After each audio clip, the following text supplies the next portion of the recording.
My dear student, how are you? I hope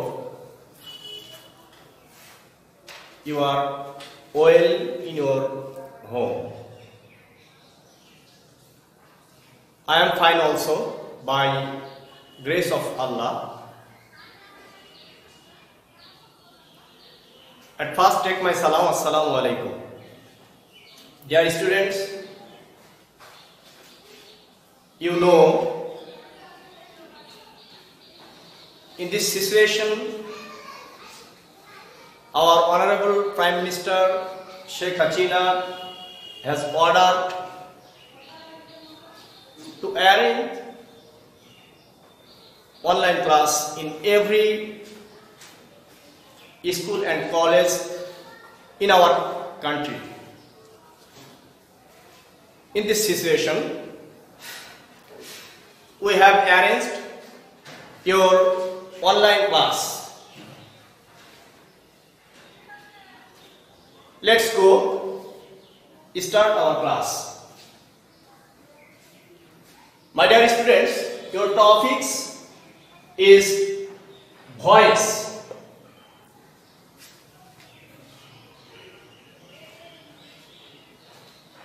I am discussing about voice, types of voice and changing of voice. দেখো শিক্ষার্থী বন্ধুরা, আমরা জানি voice সম্পর্কে আমাদের অনেকেরই ভয় আছে। আমরা জানি যে আমরা এক পায়ে কিন্তু ঠিকমতো চলতে পারবো না। তুমি যদি এক পায়ে চলতে চাও তাহলে তোমার চলাটা সঠিক হবে না, তুমি কোথাও হোঁচট খেতে পারো। তো তোমার পা যদি দুইটা থাকে তাহলে তুমি কিন্তু সঠিকভাবে তোমার গন্তব্যস্থলে পৌঁছাতে পারবে। তো আমরা পৃথিবীর যত বাক্যই বলি তার রূপ হচ্ছে দুইটা, একটা হচ্ছে অ্যাক্টিভ আর একটি হচ্ছে প্যাসিভ। তো আমরা অ্যাক্টিভকে যদি একটি পায়ের সাথে তুলনা করি তাহলে প্যাসিভকে আমরা অন্য পায়ের সাথে তুলনা করব। তো সুপ্রিয় শিক্ষার্থী বন্ধুরা, আমরা দেখি আজকের এই ভয়েস এই ক্লাসে তোমাদেরকে ভয়েসের ভয়টি দূর করা কতটুকু সম্ভব হয়। তোমরা একটু মনোযোগ সহকারে আজকের ক্লাসটি লক্ষ্য করবে এবং তোমরা তোমাদের খাতা কলম নিয়ে ঝটপট তোমাদের টেবিলে বসে যাও। তো ভয়েস কি বলতো বন্ধুরা? ভয়েসটা হচ্ছে কর্তার সাথে ক্রিয়ার সম্পর্কের নাম। কর্তার সাথে ক্রিয়াটি কি সম্পর্ক সৃষ্টি করবে? দুইভাবে সম্পর্ক সৃষ্টি পারে। একটি সরাসরি সম্পর্ক সৃষ্টি করে, অর্থাৎ ক্রিয়ার সাথে কর্তার সরাসরি সম্পর্ক। আরেকটি হচ্ছে কর্তার সাথে ক্রিয়ার একটা পরোক্ষ সম্পর্ক। তো আমরা যদি এটা আরেকটু উদাহরণ দিয়ে বলতে পারি, অর্থাৎ সরাসরি আমরা কান ধরলাম মনে করো, তো এটা সরাসরি কান ধরা। এটাকে যদি আমরা একটু ঘুরিয়ে পেঁচিয়ে ধরি তাও কিন্তু ধরতে পারবো। তো সরাসরি যেটা ধরবো সেটা মনে করো যে অ্যাক্টিভ, আর যেটাকে একটু ঘুরিয়ে পেঁচিয়ে ধরবো সেটাই হচ্ছে প্যাসিভ।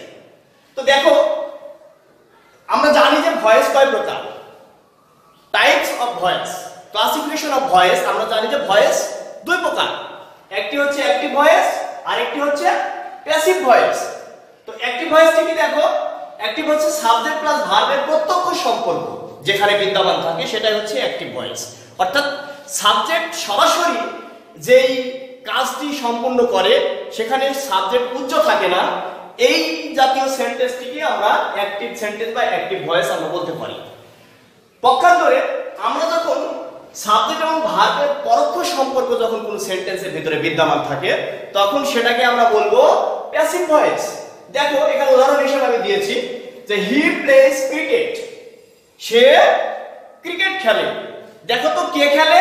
সে খেলে। তার মানে সে সাথে খেলার একটা সম্পর্ক অঙ্গাঙ্গি ভাবে জড়িত। এখানে স্পষ্টভাবে আমরা বুঝতে পারছি যে এখানে সাবজেক্ট হচ্ছে হি, অর্থাৎ হি সাবজেক্টের সাথে খেলা ভার্বের সম্পর্কটা একেবারে অঙ্গাঙ্গি ভাবে, সে কারণে এটা হচ্ছে অ্যাক্টিভ ভয়েস। পক্ষান্তরে এখানে দেখো, cricket is played by him, তার দ্বারা ক্রিকেট খেলা সম্পূর্ণ হয়। কার দ্বারা? তার দ্বারা। তার মানে কি এখানে সেইকেই কিন্তু উল্লেখ করতে চাচ্ছে, কিন্তু সরাসরি সে শব্দটা ব্যবহার করছে না।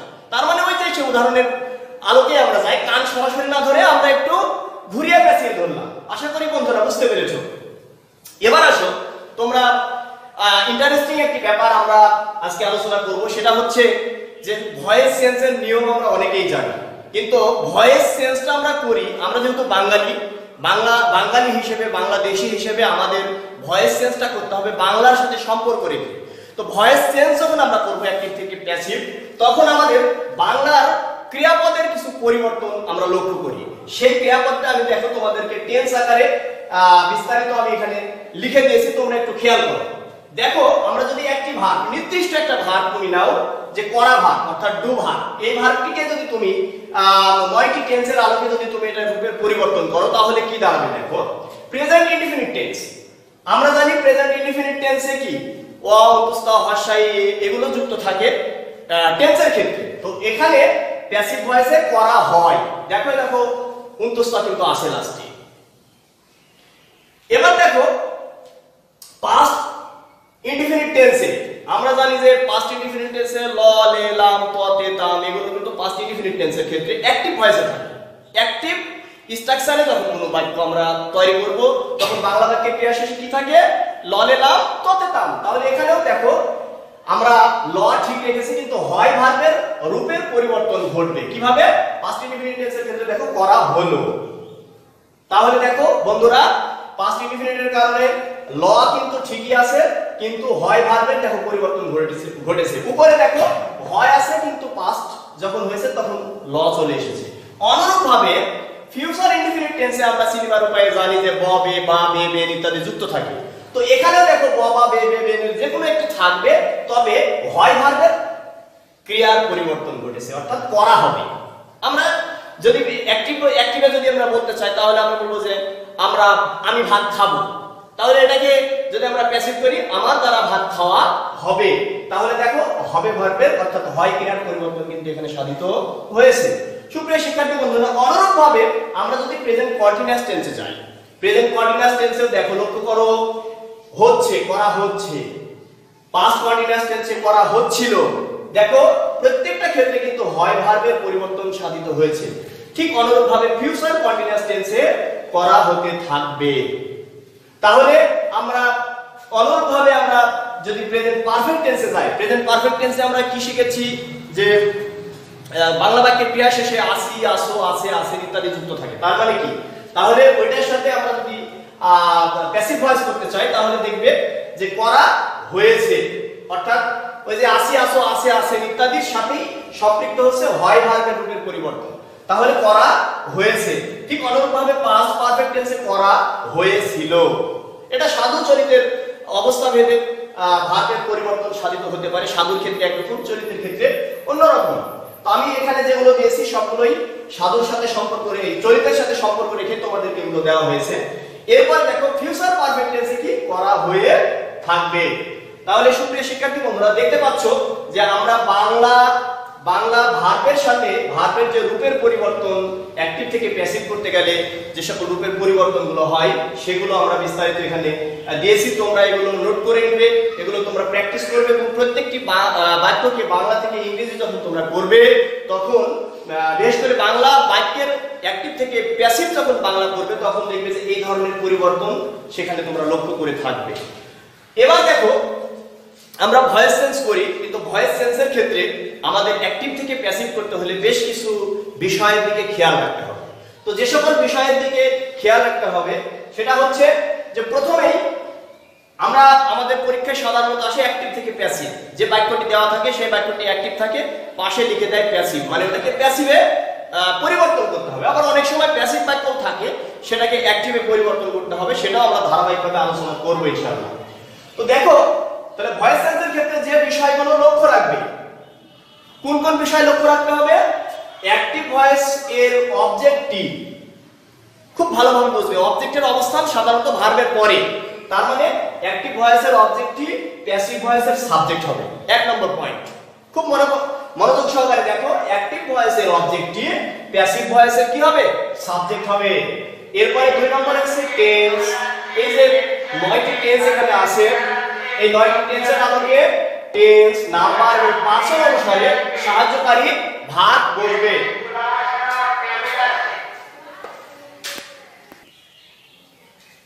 লক্ষ্য করো তাহলে কি টেন্স, যে 9টি টেন্সের আলাদা আলাদা টেন্স, সেই টেন্স অনুসারে টেন্সের নাম্বার এবং পার্সন অনুসারে সাহায্যকারী ভার বসবে।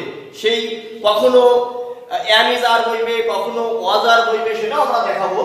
এরপরে লক্ষ্য করো, সর্বদা একবারে মানে চিরন্তন সত্য হিসেবে একটা জিনিস মাথায় রাখবে, সেটা হচ্ছে যখন প্যাসিভ ভয়েস হবে, এই প্যাসিভ ভয়েসের ক্ষেত্রে সর্বদা মূল ভার্বের পাস্ট পার্টিসিপল বসবে, সর্বদা V3 বসবে, মূল ভার্বের পাস্ট পার্টিসিপলটি ব্যবহৃত হবে। এরপরে বাই বা অবস্থা অনুসারে অন্যান্য প্রিপজিশন যুক্ত থাকবে।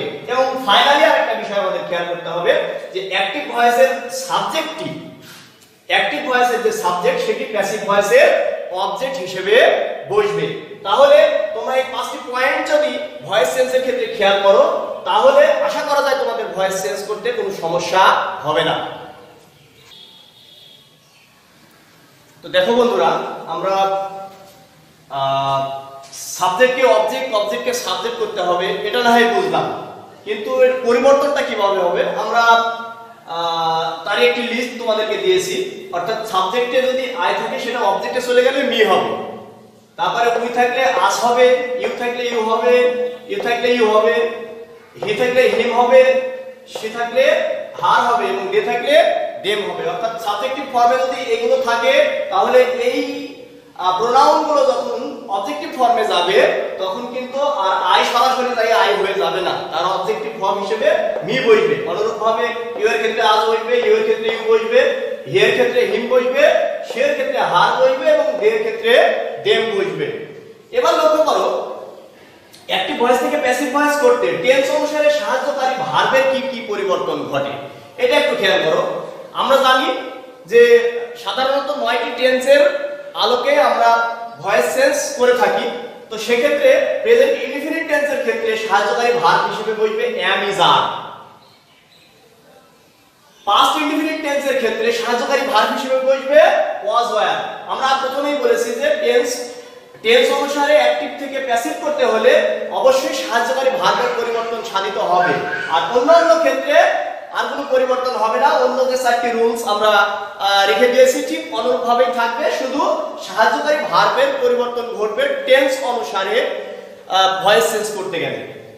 তো ফিউচার ইনডিফিনিট টেন্সে বসবে শ্যাল বি বা উইল বি। আমরা যদি টেন্সের যে সকল সাহায্যকারী ভার্ব আছে সেগুলো যদি আমাদের জানা না থাকে তাহলে কিন্তু এটা আমাদের জন্য বোঝা কষ্টকর হয়ে যাবে। এজন্য তোমরা টেন্সের যে সকল সাহায্যকারী ভার্বগুলো টেন্স অনুসারে বসে সেগুলো একটু লক্ষ্য করবে, সেগুলো একটু রিভিউ করে নেবে, তাহলে দেখবে যে এটা বুঝতে তোমাদের আর একটু সুবিধা হবে। তো দেখো এবার প্রেজেন্ট কন্টিনিউয়াস টেন্সের ক্ষেত্রে am is are সবই বসেছে। দেখো ওয়ার সাথে শুধু being যুক্ত হয়। আমরা জানি যে কন্টিনিউয়াস টেন্সের ক্ষেত্রে মূল ভার্বের সাথে কি হয়, ing যুক্ত হয়। তো এখানে আমরা মূল ভার্ব যেহেতু মূল ভার্বের পাস্ট পার্টিসিপল হয়ে যাচ্ছে তাহলে ing তো থাকছে না। তো সেই কারণে being মূল ভার্বের সাথে ing যুক্ত করে আমরা being রেখেছি। অর্থাৎ এখানে মূল ভার্বের be ভার্বের সাথে ing যুক্ত হয়ে মূল ভার্বের সাথে ing যুক্তের কাজ করছে। অর্থাৎ আমরা বলতে পারি যেখানে being টি ওই টেন্স অনুসারে সাহায্যকারী ভার্বের যে মূল ভার্বের সাথে ing যুক্ত হয় সেই ভূমিকাটা এখানে being পালন করেছে। আর মূল ভার্বের পাস্ট পার্টিসিপল হিসেবে সর্বদা বসবে সেটা ভয়েস অনুসারে বা অল ভয়েসের ক্ষেত্রে। এবার দেখো পাস্ট কন্টিনিউয়াস টেন্সের ক্ষেত্রে কি বসবে was were। দেখো এখানে was were কিন্তু আছে, ওর সাথে কন্টিনিউয়াস হওয়ার কারণে আমরা জানি যে অল কন্টিনিউয়াস টেন্সের ক্ষেত্রেই প্রত্যেকটা ভার্বের শেষে মূল ভার্বের সাথে কি হয় ing যুক্ত হয়। তাহলে এখানে ভয়েস চেঞ্জ করতে যেও আমরা অল কন্টিনিউয়াস টেন্সের ক্ষেত্রে কিন্তু ing যুক্ত করেছি, অর্থাৎ being রেখেছি এখানে।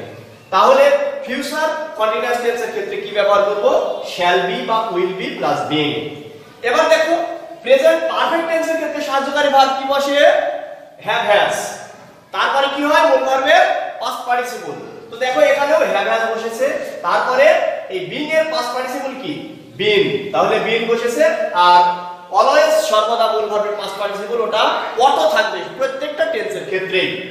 এবার দেখো পারফেক্ট টেন্সের ক্ষেত্রে সাহায্যকারী ভার্ব কি আছে, have, তার সাথে been যুক্ত হবে।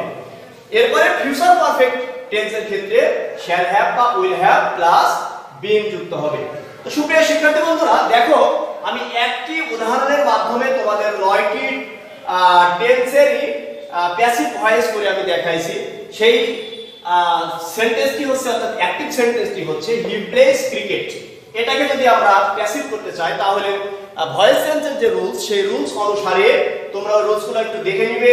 সেই রুলস অনুসারে তোমরা এই সেন্টেন্সটিকে যদি প্যাসিভ করতে চাও তাহলে প্রেজেন্ট ইনডিফিনিট টেন্সের ক্ষেত্রে হবে cricket is played by him. দেখো এখানে অবজেক্টটি সাবজেক্ট হয়ে গিয়েছে, তারপরে টেন্স অনুসারে যেহেতু এটা প্রেজেন্ট ইনডিফিনিট টেন্স সেহেতু ইজ বসেছে, তারপরে মূল ভার্বের সর্বদা পাস্ট পার্টিসিপল বসেছে, তারপরে বাই বা অবস্থা ভেদে অন্যান্য প্রিপজিশনও ব্যবহৃত হয়, কিন্তু এখানে বাই প্রিপজিশনটা বসেছে। এরপরে হিয়ার অবজেক্ট কি, আমরা এখানে দিয়েছি যে হিয়ার অবজেক্ট হিম, তাহলে এখানে হি আছে, এটার অবজেক্ট হিসেবে চলে যায় হিম হয়েছে। অনুরূপভাবে আমরা প্রত্যেকটি টেন্সের ক্ষেত্রে এই উদাহরণটি অ্যাপ্লাই করেছি। তো লক্ষ্য করো cricket was played by him. তারপরে ফিউচার ইনডিফিনিট টেন্সের ক্ষেত্রে cricket will be played by him. এরপরে প্রেজেন্ট কন্টিনিউয়াস টেন্সের ক্ষেত্রে cricket is being played by him. এরপরে লক্ষ্য করো পাস্ট কন্টিনিউয়াস টেন্সের ক্ষেত্রে cricket was being played by him. এরপরে লক্ষ্য করো ফিউচার কন্টিনিউয়াস টেন্সের ক্ষেত্রে কি হবে, cricket will be being played by him. ঠিক অনুরূপভাবে আমরা যদি পারফেক্টে যাই তাহলে প্রেজেন্ট পারফেক্টের ক্ষেত্রে হবে cricket has been played by him. Past perfect টেন্সের ক্ষেত্রে cricket had been played by him. ঠিক ফিউচার পারফেক্ট টেন্সের ক্ষেত্রে হবে cricket will have been played by him. তাহলে তোমরা 9টি টেন্সের আলোকে 9টি ভয়েস সেন্স আমরা একটি সেন্টেন্সকে কেন্দ্র করে 9 ভাবে আমরা 9টি টেন্সের আলোকে ভয়েস সেন্স করে তোমাদেরকে দেখালাম। আশা করা যায় তোমরা বুঝতে পেরেছো। তো সুপ্রিয় শিক্ষার্থী বন্ধুরা, আমরা আজকের এই যে ক্লাস অনলাইন ক্লাস তোমরা উপভোগ করলে, এই ক্লাসগুলো তোমরা মনোযোগ সহকারে দেখবে এবং তোমাদের বন্ধুদের মাঝে এগুলো শেয়ার করে দিবে। আর তোমরা আমাদের এই ক্লাসগুলো পাবে সাহেবনগর সেকেন্ডারি স্কুল, গান্ধী মেহেরপুর, এই ঠিকানায় ইউটিউব চ্যানেলেও পাবে, এই ঠিকানায় ফেসবুক চ্যানেলেও পাবে। এগুলো শেয়ার করবে, ইউটিউব চ্যানেলটায় তোমরা সাবস্ক্রাইব করে নেবে এবং পাশের বেল আইকনে তোমরা ক্লিক করে দিবে। তো আশা করা যায় তোমরা আজকের এই ক্লাসটি উপভোগ করেছো। So thank you very much for our online class watching. Thank you. আল্লাহ হাফেজ।